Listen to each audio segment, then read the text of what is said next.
In a small town where clocks ticked in every window and bells marked the hours from the old church tower, there lived a clockmaker named Hamid. His shop was tucked into a narrow lane, easy to miss if you did not know it was there. But those who found it never forgot it. Hamid was old.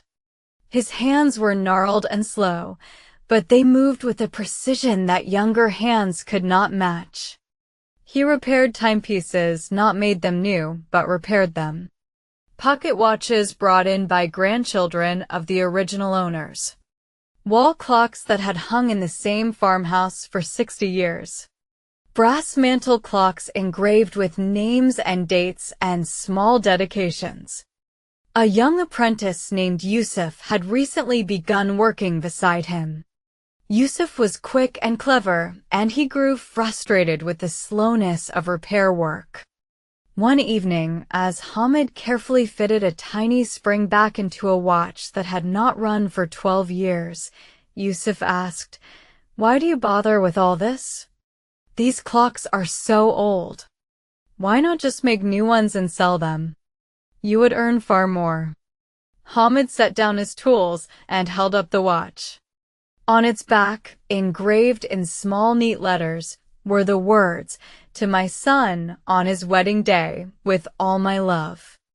This watch, Hamid said quietly, belonged to a man whose father gave it to him on the most important day of his life. That man is now very old. He brought it to me wrapped in a cloth with trembling hands. When I return it to him, running and steady, he will hold a piece of his father again. Hamid placed the watch back gently on his workbench.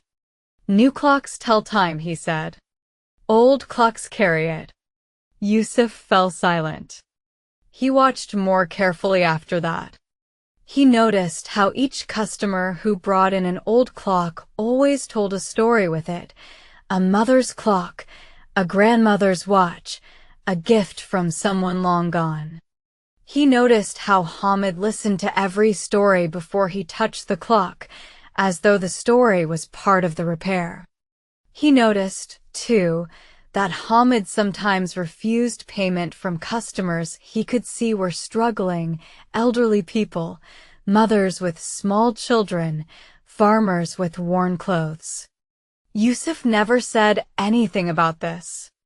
Then Hamid passed away one winter, quietly in his sleep.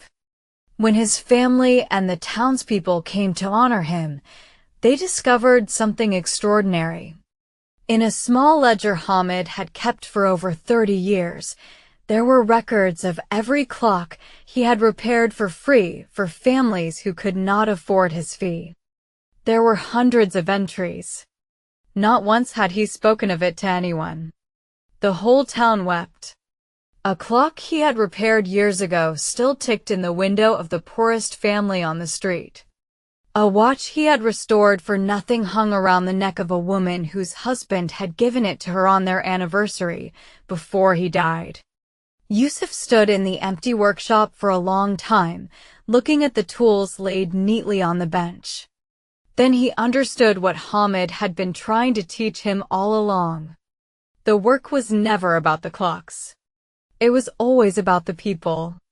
Moral: true craftsmanship serves people, not profit. The greatest work we can do is the work that carries meaning for someone else long after we are gone. Alarm clock.